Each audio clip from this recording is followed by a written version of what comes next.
Assalamualaikum warahmatullahi wabarakatuh. Perkenalkan, nama saya Asya Evania Fitra. Saya dari kelas 12 MIPA 8. Di sini saya akan menjelaskan tentang pengaruh kemajuan iptek terhadap Negara Kesatuan Republik Indonesia.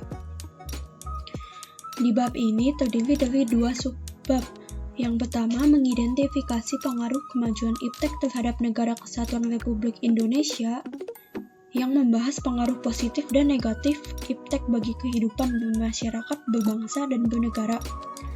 Yang kedua, membangun sikap selektif dalam menghadapi berbagai pengaruh kemajuan Indonesia, yang membahas tentang sikap tanggung jawab dalam pengembangan iptek dan sikap selektif terhadap pengaruh kemajuan iptek. Pada abad ini, teknologi yang telah dikembangkan oleh manusia terus mengalami kemajuan. Banyak ditemukan alat yang bisa menunjang perkembangan dan kemajuan ilmu pengetahuan seperti televisi, komputer, telepon, dan lain-lainnya. Kemajuan ini tentunya membawa pengaruh yang sangat baik bagi kehidupan manusia, baik itu pengaruh positif maupun pengaruh negatif. Berikut merupakan pengaruh positif dan negatif dari kemajuan iptek pada NKRI dalam berbagai aspek kehidupan. Yang pertama, dari aspek politik, adanya kemajuan iptek membuat nilai-nilai seperti keterbukaan, kebebasan, dan demokrasi berpengaruh kuat terhadap pikiran maupun kemauan bangsa Indonesia. Dengan adanya keterbukaan dimungkinkan dapat mencegah praktik KKN, korupsi, kolusi, dan nepotisme, sehingga pemerintahan Indonesia menjadi bersih dan berwibawa. Adanya pemerintah yang demokratis memungkinkan adanya peningkatan kualitas dan kuantitas partisipasi politik rakyat dalam penentuan kebijakan pemerintah. Sementara itu, dengan adanya kebebasan yang bertanggung jawab, maka setiap orang dapat meningkatkan kualitas mutu dirinya dengan hal-hal yang positif. Yang kedua, aspek ekonomi. Pertama, makin meningkatnya investasi asing atau penanaman modal asing. Kedua, makin terbukanya pasar internasional bagi hasil produksi dalam negeri. Ketiga, meningkatnya kesempatan kerja dan devisa negara. Keempat, menyediakan dana tambahan untuk pembangunan ekonomi. Aspek selanjutnya ada aspek sosial budaya. Kemajuan teknologi dan informasi yang ditandai dengan munculnya internet dan alat komunikasi yang canggih secara langsung telah mempermudah kita untuk memperoleh informasi yang ada di belahan bumi lain. Dengan adanya informasi tersebut, kita bisa mempelajari berbagai tata nilai sosial budaya, cara hidup, pola pikir, maupun ilmu pengetahuan dari bangsa lain yang lebih maju. Selanjutnya, dari aspek hukum pertahanan dan keamanan, yang pertama, makin menguatnya supremasi hukum, demokrasi, dan tuntutan terhadap dilaksanakannya hak asasi manusia. Di sini arti dari supremasi hukum adalah upaya atau kiat untuk menegakkan dan memposisikan hukum pada tempat yang tertinggi dan segala-galanya. Menjadikan hukum sebagai komandan atau panglima untuk melindungi dan menjaga stabilitas kehidupan berbangsa dan bernegara. Yang kedua, menguatnya regulasi hukum dan pembuatan peraturan perundang-undangan yang memihak dan bermanfaat untuk kepentingan masyarakat banyak. Yang ketiga, makin menguatnya tuntutan terhadap tugas-tugas penegak hukum dari polisi, jaksa, hakim, dan lain-lain yang lebih profesional, transparan, dan dapat dipertanggungjawabkan tugasnya. Yang keempat, menguatnya supremasi sipil dengan mendudukan tentara dan polisi sebatas penjaga keamanan, kedaulatan, dan ketertiban negara.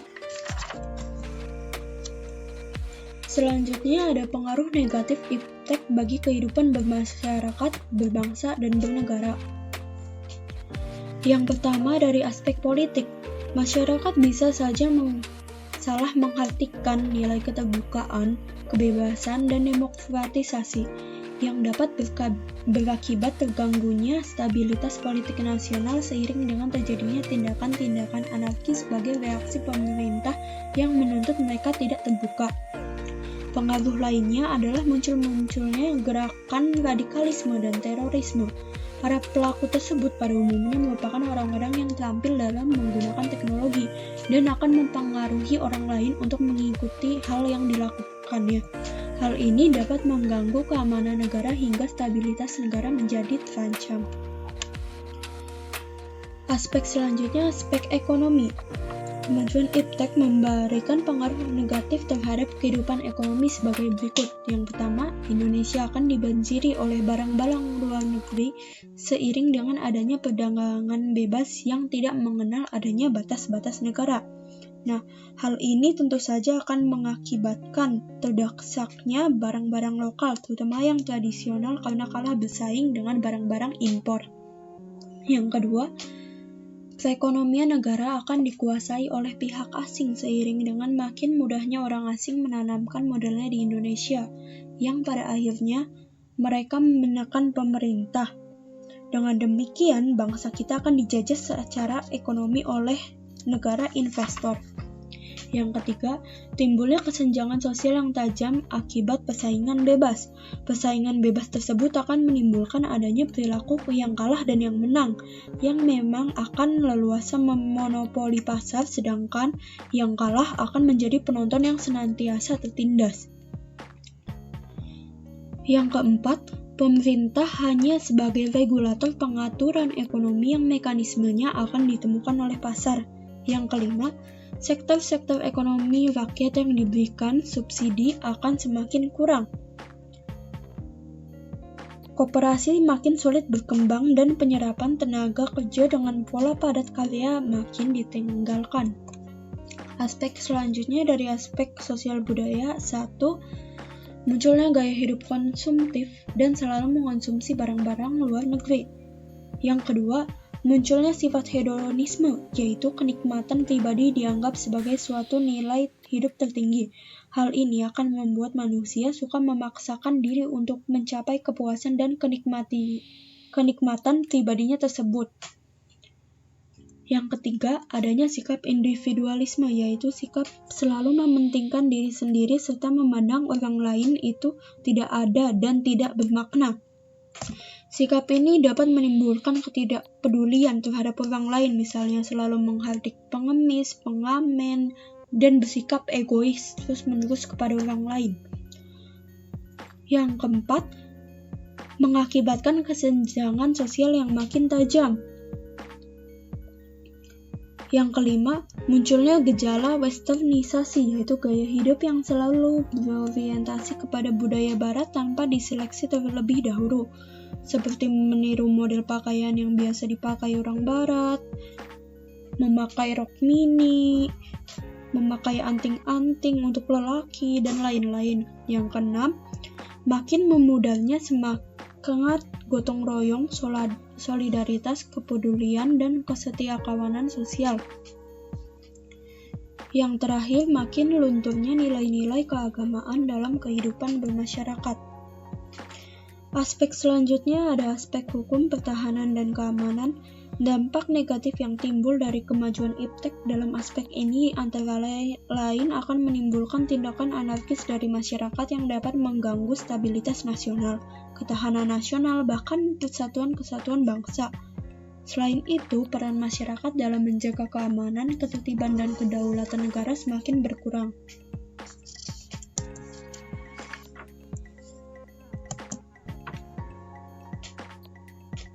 Di sebab selanjutnya, membangun sikap selektif dalam menghadapi berbagai pengaruh kemajuan iptek.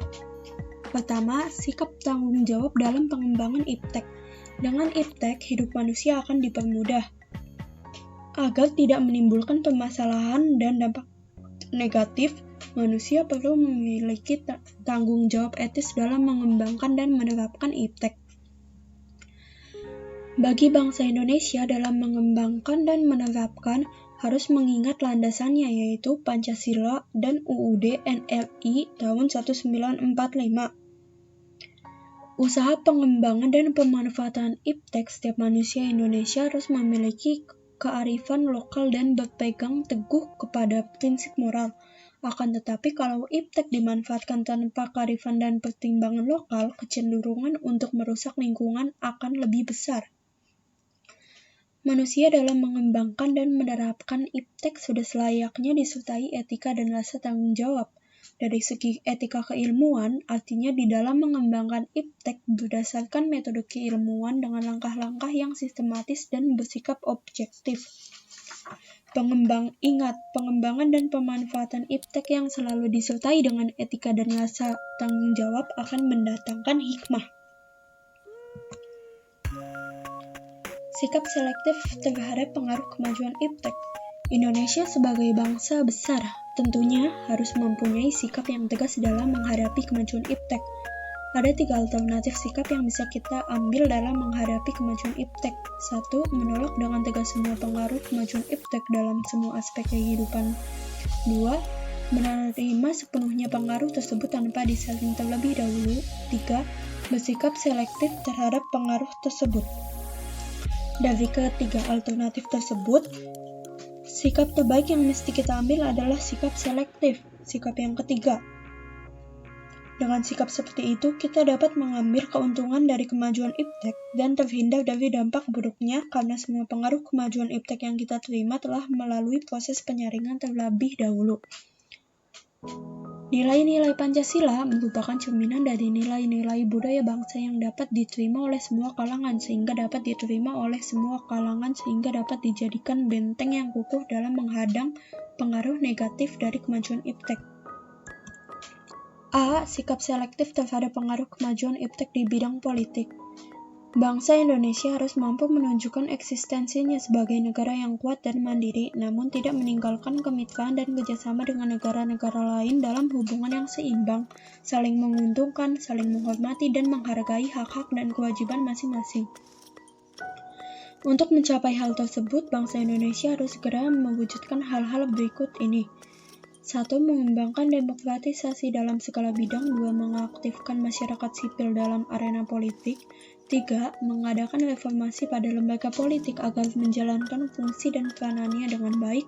4. Memperkuat kepercayaan rakyat dengan cara menegakkan pemerintahan yang bersih dan berwibawa. 5. Menegakkan supremasi hukum. 6.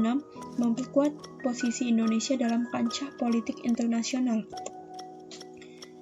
B. Sikap selektif terhadap pengaruh kemajuan iptek di bidang ekonomi.